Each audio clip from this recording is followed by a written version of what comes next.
State Antony Blinken, who's giving a live address. Let's listen in. As a host country for NATO response force on the eastern flank, Poland plays a critical role in this reaction, and we are determined to abide by it. In line with the Charter of the United Nations, Poland will provide all possible support to Ukraine, who is currently defending itself from an unlawful, as I said, unprovoked aggression. Thank you. Secretary Blinken. Thank you. Zbigniew, I want to thank you, as always, for a very good exchange, for the very warm welcome. And we were just at NATO together. We were in Washington together just a few weeks ago, and it's very good to be here with you. I'm also especially pleased that Ambassador Brzezinski is now here in Poland, credentialed last month. Timing could not be better. It's vital that we have all of our confirmed ambassadors in place at this critical time. And we are, in fact, meeting at one of the most urgent moments in the long history of friendship between our countries. As allies and partners, Poland and the United States have stood together through many, many challenges. Now, the very ideals that bind us, freedom, democracy, peace, security, are under threat in this region as never before, certainly not since the Second World War. The people of Poland know how important it is to defend freedom. So do Americans. And we will stand together, as we've been standing together, in support of Ukraine and against Russia's unprovoked, unwarranted, premeditated invasion. In NATO, at the European Union, the OSCE, where Zbigniew is the chair in office this year, Poland is doing vital work to respond to this crisis. It's hosted an increased NATO presence. It's supported the robust EU sanctions against Russia. And it has done a great deal to facilitate security assistance to Ukraine. As NATO allies, defense cooperation between Poland and the United States, I think it's safe to say, is closer than it's ever been. Since January 30th, the United States has more than doubled the number of our military personnel deployed in Poland to now more than 10,000, including a brigade of the 82nd Airborne Division. And we've significantly increased the amount and types of military equipment and capabilities that we positioned in Poland. As President Biden has said, we will defend every inch of NATO territory. Poland is also a leading responder to the humanitarian crisis that Russia's invasion of Ukraine has sparked. As Zbigniew just said, as of today, more than 700,000 people have been forced to flee the violence perpetrated by Russia by crossing the border from Ukraine to Poland, with more coming every single day.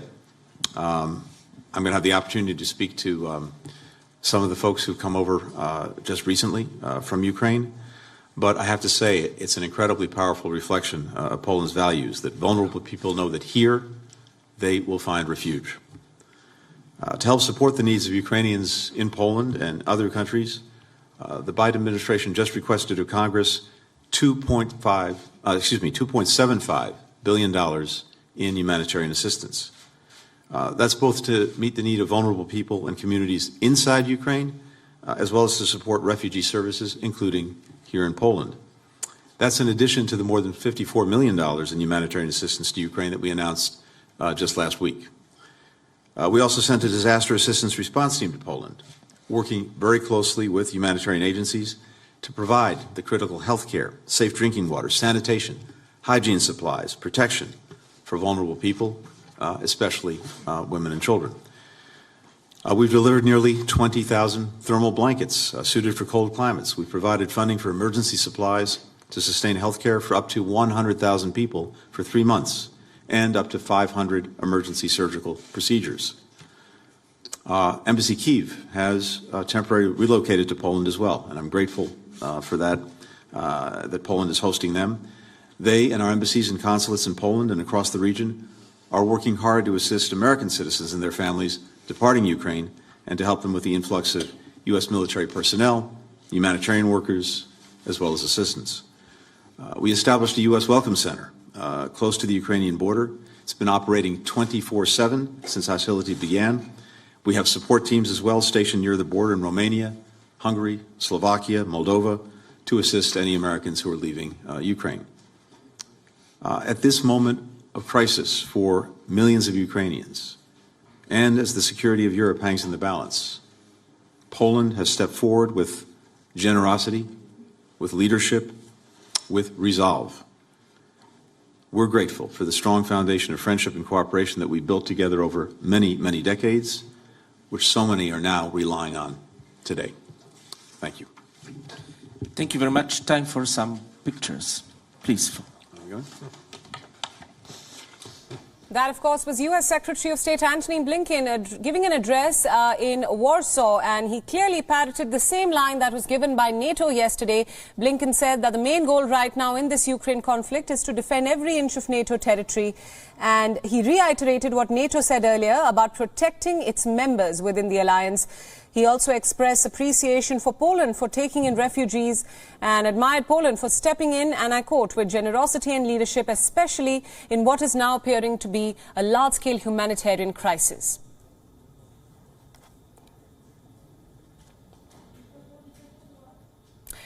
Now, to talk more about the conflict and its fallout, Russian affairs expert Fred Ware is joining us live from Moscow. Fred, thanks so much for joining us yet again on WION World is One. Thanks. My first question to you, from the recent update coming in, Ukrainian authorities have expressed mistrust with Russia when it comes to accepting all the norms of the ceasefire. It in fact says that it is speeding up evacuation because it worries that this humanitarian corridor may be used to its advantage by Russian troops. What do you make of that? Well, I don't know. I think that they agreed in the talks to have these corridors. They are the best way to get the citizens, the civilians, out of Mariupol. I think that's the main area where they're doing it today. And you see, the Russian expectation is that this population is sort of well disposed to Russia. You know, the staunch Ukrainian patriotism is more concentrated in the West and has been less so in the East historically. That may be changing under the impact of these horrible events. I don't think anybody living in Ukraine can feel like welcoming their country being invaded, but the political divisions have been there for a long time, and I suppose the Russians will regard this population as one that it wants to win over right. time. So I'm doubtful that they would do something terrible to fleeing civilians. Let's talk about what Moscow is doing. There are concerns that the ban on social media platforms such as Facebook and Twitter is in a sense a way to control the information that is coming out. Moscow, of course, says that its bid to control fake news that is being spread by quite a lot of Western powers. But is it a way to essentially control the narrative of this war, for Russians in particular? They are trying to do it on a world scale.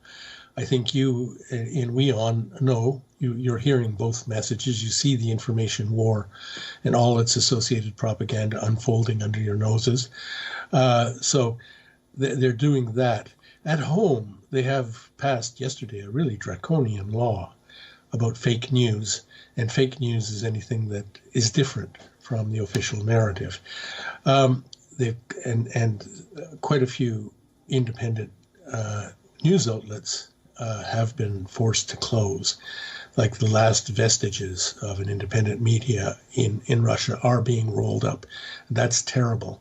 But as for the internet, they are, I know I sit here and try to access my own Facebook page.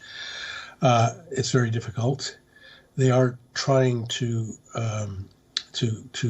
like suppress platforms like that. The thing is, they can't really do it. What I do when I want to access my Facebook page is I switch on one of the 3 VPNs I have on my computer, and I easily do it. A lot of Russians are using Telegram, which is that messaging app. It has scores and scores of news channels, all different kinds of them, including many based in Ukraine. So Russians who want to get different points of view, different streams of information, with a little bit of savvy, can easily do so.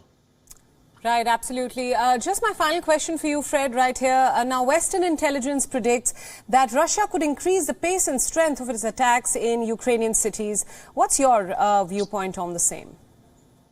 I think that, and I get my information from Russian military experts and from the Defense Ministry, so I try to see every side, read everything I can get.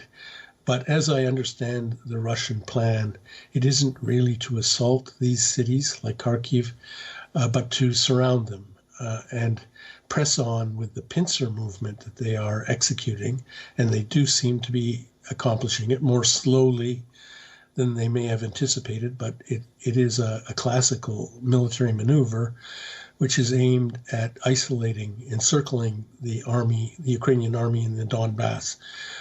Most of Ukraine's army is concentrated there in the Donbass, and the Russian plan is to squeeze them on two sides, with the separatist and Russian forces moving from the east and the Russian forces who have cut off along the line of the Dnieper River, cut off that army from the west, from north and south. Right. I think they're going to do that. I can't see why they wouldn't do that. And I guess you got to remember that on day 9 of the American invasion of Iraq, they were still 3 days away from Baghdad. This is a big-scale assault, and it does seem to be unfolding horribly. It's a nightmare. I myself haven't slept in days. I'm so nervous, but we just have, if you want to be objective, you have to be cold-eyed and try to assess what's happening. And I think what's happening is that the Russians are bearing down harder and harder. Right. Fred, thank you so much for all those inputs, and thank you for joining us on WION at this hour. My pleasure. Thanks. WION World is now available in your country. Download the app now and get all the news updates on the move.